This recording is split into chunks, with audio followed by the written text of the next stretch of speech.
Hey guys, Kambra Potter here, and Rob Day with That's My Entertainment. we're here at the 2023 Comic-Con. And Rob, what are we here for? Oh, we're here for the They Call Me Bill documentary. It is a great documentary talking about the space travel of William Shatner. We've got some wonderful people that we're going to interview, and cannot wait for all you to see that. I know, I'm excited to meet a real-life astronaut. I've never met someone who has been to space. I know it's going to be a really, really exciting time, especially some of the stories we're going to hear about the people today. It's going to be absolutely amazing. Absolutely, can't wait.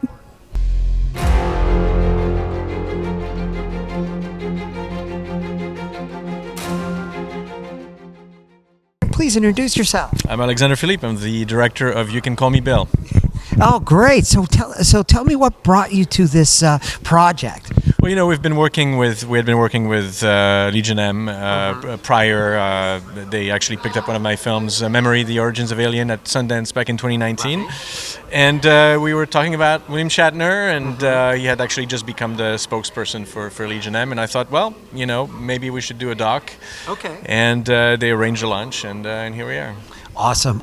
So, what was your favorite moment directing this documentary? And finally, what do you think that the people could look forward to in this documentary? Well, I think the privilege of working with William Shatner cannot be understated. He's just a fascinating human, and this is Shatner unmasked. It's a film that some people have called mystical. It's a film about death in a way. So it's really a very sort of up close and personal portrait of William Shatner at 92 and of all the things that matter to him the most at this point in his life. You look fabulous. This is such a fun outfit. It's like perfect for being an astronaut too. That's what Comic-Con astronaut, it's this. So speaking of Comic-Con, I heard a little rumor that you actually used to, was it volunteer here or work here at Comic-Con? I worked Comic-Con for 4 years as an usher. Now you're back, like full circle experience. Wow. What does it feel like to now be here, being honored for this documentary with William Shatner? You must be literally feeling over the moon. I know. I am just so incredibly happy to be having this experience. And then also nostalgic, right? We're reminiscing about those times that I walked those halls, what my life was like at that moment. I was working because I didn't have the money to go to school. I was going to community college, which is the college right down the street, San Diego City College here in downtown. And I was just trying to get ahead in life and make something of myself to help my family. Comic-Con pays good money. I started off as an usher at one of the smaller rooms. The year after that, I was transferred over to Ballroom 20, which I thought was a huge promotion. The year after that, I was sent over to Hall H, and I could not have been more excited. So my last few years working, I was an usher at Hall H, and I was able to see so many incredible people. I was able to protect Jason Momoa. I don't know why they thought I would be the one to do that, but I was protecting him as he's walking towards the stage. And now to be able to actually be a panelist is just something that is so weird to me, but so beautiful. Oh my gosh.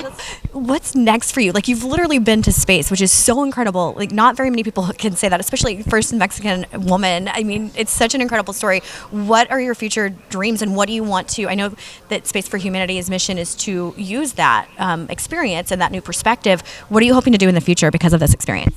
So I actually recently launched my foundation, which is a space foundation, something that didn't really exist, and I just made it up myself to try to create and jumpstart these opportunities for Latin America. For me, being a Mexican woman, I grew up in San Diego, but I was born in Mexico, and getting those messages from kids every single day saying that they felt like being able to follow their dream felt like a game of lottery, right? This lottery determines whether you can actually try to go on with your dreams or not, and that lottery is whether you're born in the right country for those opportunities or not. So I've been working very hard to try to create those opportunities in Latin America. We're currently celebrating our very first space camps throughout all Latin America. We're putting 13 to 15-year-old kids in spacesuits. We're giving them Mars analog missions. We're giving them flight lessons, and we're just changing their lives one by one, and it is the most incredible blessing. I'm so inspired by you. I can't wait to see where your journey takes you. Congratulations on like all of your past and present and future successes. Truly, you're inspiring, of course, and very fashionable. So nice to meet you. You too. Thanks. So, Michael, I am curious with Blue Origin. I know that there's, some people may be familiar with you guys and what you do, but for those who are not, as it is still kind of in the forefront of society, can you just give us a little overview of kind of what Blue Origin's mission is and its role in this documentary about William Shatner? Yeah, absolutely. So first, the mission. The goal is to lower the cost of access to space. If we can make it cheap enough to utilize in-space resources, infinite energy, infinite water, infinite minerals, we can stop kind of beating up our planet and preserve it forever. As far as our participation here, we're all big fans of Bill Shatner. We had the opportunity to meet him in Seattle some years ago, started talking about flying him in space, and he was actually on our second mission, and one of 31 humans have been to space on New Shepard. Wow, only 31? Only 31. Are you one of them? No, I'm not. I would love to be. But that's actually 5% of all the humans who've been into space, 31. Wow, that's fascinating. So what, I guess, long-term vision do you see for Blue Origin and for just space travel in general? What is the big picture? Yeah, I think you can see in our lifetime for sure that it'll be a lot cheaper for people to go, number one. And number two, I think we'll get better at utilizing, finding water, finding other minerals, using space energy versus from the planet. So I think you'll start to see that humanity can grow unthrottled if and when we're all successful. Cool. It's so exciting. Such an exciting time to be alive. So thank you for everything you're doing. I won't take any more of your time, but it's a pleasure to meet you. I can tippy toe for you guys. Okay, that's fine. We'll come down. Yeah, right. Okay. So I am so fascinated by Legion M, and I'm just so curious I want to talk about obviously the documentary with William Shatner, because that's what an honor, I'm sure, to work with such an icon. But first, I'm curious where the concept for Legion M came from, and how did you guys, it's pretty monumental and groundbreaking in my opinion, and it couldn't come at a more perfect time. You know what? I couldn't agree more. We are standing in the middle of like this massive earthquake that's happening, and it's the result of a decade of just like movement on a geological scale. And I think it's really difficult to overstate how transformative this moment is and how much damage and carnage and honestly, my heart goes out to the writers who've been striking for over 2.5 months now, with no end in sight, with the actors and all of the collateral damage that comes out of this. It's just, and not only that, but the industry. There are companies that are going to go out of business because of everything that's going on. And so, I think, all the strikes, all that sort of stuff, it's all about money, right? It's out of the trillions of dollars. How does that get divvied up? And how can you ensure that creators get a fair shake and get their share? And the thing that not a lot of people talk about is that every single one of those trillions of dollars comes from us. It comes from the audience, the people that buy the tickets and pay the subscriptions and choose what to watch. And so when we unite, we have the power to change the world, literally. And so I think that crisis is the opposite side of that coin is opportunity. And, we hope to be, make the most of it and be on the flip side as we come out of this, hopefully a force for good. And the most wonderful thing about it is that when people join Legion M, you're not donating to a cause, you're not boycotting something in exchange for something else. You are buying in to own a piece of it. And I think that that's what's so powerful about the whole thing. If you're a consumer, why shouldn't there be an upside for you? If you love something and you go out and buy the tickets, why can't you have a piece of that? Mm-hmm. It only makes sense. And, the thing, Jeff and Paul and his partner Paul, that was so amazing. This is 7 years ago. They had the foresight to be thinking about the audience. It's the audience that creates this whole mechanism, and by going back and focusing on that and creating a company that not only pays, would eventually pay a financial dividend, but an emotional dividend, because you can say, I helped make that film, which I am very proud of, and I want my family members and everybody to come and be a part of it. What could be better than that? Truly, it is such a groundbreaking company, and I wish you both enormous success, and I think you're in the perfect timing. So I can't wait to see where Legion M grows in the future. But bringing it back to the present day with William Shatner, where did the inspiration come from to create this documentary about such a legend? And then just, if you can just walk me through briefly the experience of what this has been like to work with him.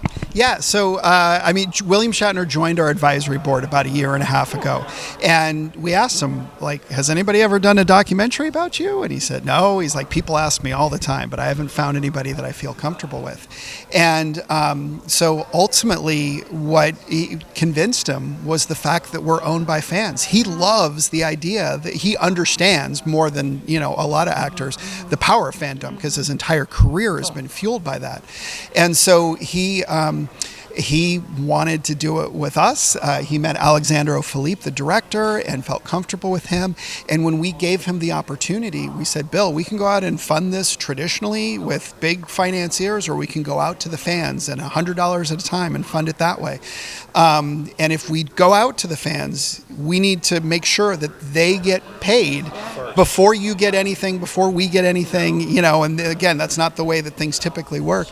And he said, that's what I want. And so ultimately it was because of the fans. It's just a classic example of how being owned by fans creates opportunities and opens doors. And so David could probably talk about what the experience has been like working with him. Oh my gosh. I mean, look, for many people, obviously, Bill Shatner's Captain Kirk, Danny Crane, TJ Hooker, and has been a part of people's lives generationally. I mean, the guy's been performing for 70 years. So for us, I mean, I don't know if I should embarrass myself, but when, we had talked about, approaching him to be on the board, because we felt, he's always been on the forefront of technology and new things, and